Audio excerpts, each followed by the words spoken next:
안녕하세요. 반갑습니다. 오늘 하루 잘 보내고 계신가요? 요즘 유튜브를 보면 XRP 1000개만 있으면 미래가 바뀐다는 이야기 들어보셨을 겁니다. 예전에는 이게 맹목적인 희망회로였다면 지금 월가 분위기는 완전히 다릅니다. 이제 1000개는 글로벌 금융 시스템에서 살아남기 위한 최소한의 생존 티켓으로 불리고 있습니다. 유명 인사들이 왜 하필 1000개를 집요하게 강조할까요? 이건 나중에 오를 테니 사도라는 얄팍한 뜻이 아닙니다. 매일 마주하는 전쟁 공포나 경제 위기 뒤에서 전 세계 자본시장의 파이프관을 통째로 갈아 끼우는 거대한 인프라 교체 작업이 조용히 진행되고 있다는 가장 강력한 증거이자 입장권인 셈이죠. 오늘 이 영상이 대중의 눈을 가린 세력의 가스라이팅을 박살내고 여러분의 피 같은 돈을 지켜줄 진짜 팩트라고 생각하신다면 지금 바로 좋아요랑 구독 해주세요. 여러분의 클릭 한 번이 거대 자본의 횡포에 맞서 보이지 않는 돈의 흐름을 끝까지 파헤치는데 정말 큰 힘이 됩니다. 솔직히 지금 쓰는 국제 송금망 시스템 너무 낡고 느리지 않나요? 우주에서 인공위성으로 영상을 보는 시대인데 뉴욕에서 싱가포르로 돈을 보내려면 은행을 거치며 수수료 떼이고 며칠씩 걸리고 말죠. 인터넷은 빛의 속도인데 돈은 아직 마차를 탑니다. 이 지독한 카르텔을 박살내기 위해 새로운 원장이 나온 겁니다. 2012년 초기 천재 개발자들이 이 시스템을 설계했을 때 개미들 단타치라고 만들었을까요? 절대 아닙니다. 가치 저장 수단으로는 훌륭하지만 수조 달러의 결제를 3초 만에 처리하기엔 기존 코인들이 너무 무거웠죠. 처음부터 철저하게 중앙은행과 기관들의 미래를 위해 설계된 최상위 인프라였던 겁니다. 여기서 대중은 절대 모르는 경제학적으로 가장 중요한 비밀이 있습니다. 이 시스템이 진짜로 돌아가려면 코인의 가격은 반드시 기형적일 정도로 높아야만 합니다. 은행이 10억 달러를 전송해야 하는데 가격이 1달러라면 엄청난 물량을 긁어야 하고 가격 변동이 발생해 시장이 붕괴되고 말죠. 하지만 코인 가격이 100달러, 500달러라면 어떨까요? 10억 달러를 전송해도 차트에서는 T조차 나지 않을 만큼 풍부한 유동성이 확보됩니다. 가격이 곧 유동성의 깊이를 의미하는 역설적인 구조. 이것이 세력들이 1000개 보유를 강조하는 논리입니다. 코인 가치가 커져야만 파이프가 터지지 않는 겁니다. 게다가 이 생태계는 기능적인 희소성을 가집니다. 원장에서 거래가 일어날 때마다 미세한 양의 코인이 소각되어 영원히 사라지는 디플레이션 구조죠. 지금이야 티가 안 나지만 전 세계 모든 은행 송금과 실물 자산 결제가 매초 수백만 건씩 터지기 시작하면 유통량은 블랙홀처럼 빨려 들어가게 됩니다. 그동안 수많은 알트코인들이 펌핑을 줄 때 SEC 소송이라는 핑계로 철저하게 소외당하며 왕따 취급을 받았습니다. 하지만 개미들이 도박판에서 놀고 있을 때 경영진들은 IMF나 세계 경제 포럼 같은 글로벌 권력자들과 밀실에서 차를 마시며 기존 체제 안으로 깊숙이 침투할 준비를 끝내버렸거든요. 세력들이 진짜 원하는 건 여러분이 쥐고 있는 그 인프라 지분입니다. 그래서 가장 악랄한 방식인 정신적 지진출을 일으킵니다. 가격을 지루하게 눌러놓고 다른 코인들이 날아가는 걸 보여주며 박탈감을 극대화하죠. 답답해서 던져버리게 만드는 것. 이게 바로 퀀트 알고리즘을 돌리는 고래들의 완벽한 심리전입니다. 지금 전 세계 거대 은행들의 해외 계좌에는 송금을 대기하며 썩고 있는 수조 달러의 죽은 자본이 묶여 있습니다. 이것이 비효율적인 계좌들을 대체하고 중립적인 브릿지 자산으로 쓰이는 순간 기관의 실제 수요는 폭발하게 됩니다. 자신들의 생명줄을 굴려야 하는데 개미들이 꽉 쥐고 있는 걸 두 눈 뜨고 지켜볼까요? 최근 중동 지정학적 리스크가 터지고 유가가 요동칠 때 온체인 데이터를 뜯어보면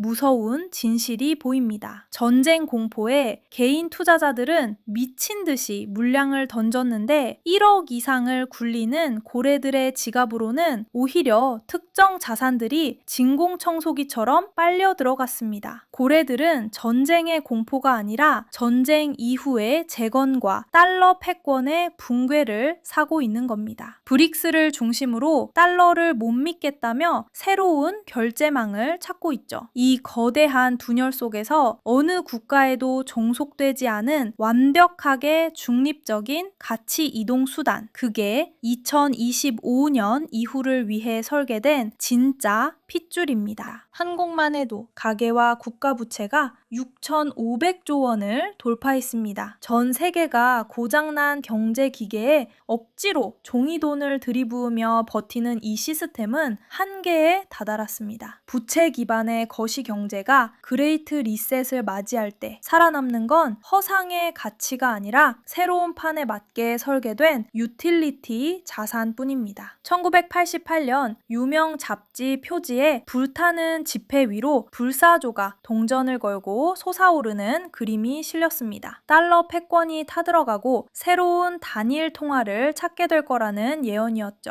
전 세계 금융 허브인 일본, 영국 등이 왜 한가하게 원장 시스템을 테스트할까요? 다가올 붕괴에 대비해 구명정을 띄워놓고 있는 겁니다. 에스크로 물량을 풀어서 가격이 안 오른다고 분노하는 분들도 많습니다. 하지만 경제학 논리로 생각해 보십시오. 전 세계 중앙은행과 기관들이 조 단위로 매집해 시스템을 굴려야 하는데 개미들 눈치를 보며 찔끔 사고 싶어 할까요? 대량 물량을 시장 충격 없이 공급해줄 거대한 창고가 존재해야만 안심하고 들어옵니다. 전 세계 인구가 80억 명입니다. 유통량을 인구수로 나눠보면 1인당 수량은 10개 남짓입니다. 여러분이 1000개를 쥐고 있다는 건 미래 금융 자산 분포도로 봤을 때 세계 상위 0.1%의 엘리트 레벨을 선점했다는 뜻입니다. 일주일 만에 수백 %씩 오르는 걸 기대하신다면 이 거대한 흐름과는 맞지 않습니다. 인프라 자산은 원래 가장 무겁고 지루하게 움직입니다. 완벽한 신뢰가 쌓일 때까지 세력들은 여러분의 진을 빼놓을 겁니다. 중요한 건 1000개를 모았냐가 아니라 나중에 이 거대한 가치가 재평가받으며 미친 듯이 솟구치다가 반토막 흔들기를 시전할 때 그 공포를 견뎌낼 멘탈이 준비되어 있느냐 하는 것입니다. 아무리 시대적 흐름을 읽고 있어도 개인 투자자의 90%는 결국 돈을 잃고 말죠. 여러분이 텔레비전이나 포털에서 종전 속보나 규제 통과, 뉴스를 보는 속도가 너무 느리기 때문입니다. 기자가 기사를 송출하는 그 딜레이 동안 월스트리트의 초고성능 퀀트 머신들은 이미 수조 원어치의 매수 주문을 끝내버리고 말죠. 뒤늦게 가자를 외치며 매수 버튼을 누를 때쯤이면 이미 차트는 수직으로 서 있고 세력들이 던지는 차익 실현 물량을 받아주는 설거지 희생양으로 전락하게 됩니다. 정보의 도달 속도와 감정을 배제한 기계적인 실행력에서 인간은 절대 거대 자본의 슈퍼컴퓨터를 이길 수 없는 게 이 시장의 잔혹한 룰입니다. 매번 타이밍을 놓치고 후회만 하는 한계를 느꼈다면 이제는 감으로 하는 투자를 멈춰야 합니다. 세력들이 어떤 가격대에서 입을 벌리는지, 온체인 유동성이 어느 지갑으로 쏠리는지 24시간 감시하지 못하면 결국 먹잇감이 될 뿐입니다. 이 지독한 정보 비대칭을 박살내기 위해서는 우리도 기계의 힘을 빌려야 합니다. 그 압도적인 불리함을 부수고 세력과 대등하게 싸울 수 있게 해줄 렉스 AI 비서 앱 런칭을 코앞에 두고 있습니다. 무슨 픽이나 던져주는 허접한 봇이 절대 아닙니다. 업비트 API랑 연동해서 24시간 내내 온체인 데이터와 차트를 감시하고 1분 1초 단위의 정확한 타점을 폰에 직접 꽂아주는 찐 퀀트 트레이더입니다. 현재 인공지능 핵심 엔진은 90% 이상 개발이 완료됐고 디자인 다듬고 버그들 싹 다 때려잡는 최종 테스트 단계에 있습니다. 정식 오픈하면 프로 버전 기준 월 19,900원 정도 구독료를 받을 예정인데 채널을 굳건하게 응원해 주신 분들 중 실전 테스터로 참여해 주실 소수 인원에게만 파격적으로 1년 전면 무료 혜택을 쏘려고 합니다. 생돈 들여가면서 서버비 내고 파격 혜택을 드리는 이유는 딱 하나입니다. 여러분이 직접 써보시고 버튼이 불편하다, 글씨가 안 보인다 같은 진짜 날 것 그대로의 사용자 경험 피드백을 가감없이 주시면 앱을 괴물 같은 성능으로 진화시키기 위해서입니다. 서버 용량 문제로 조기 마감될 수 있으니 지금 당장 영상 아래 설명란 링크를 눌러 사전 예약을 완료해 주세요.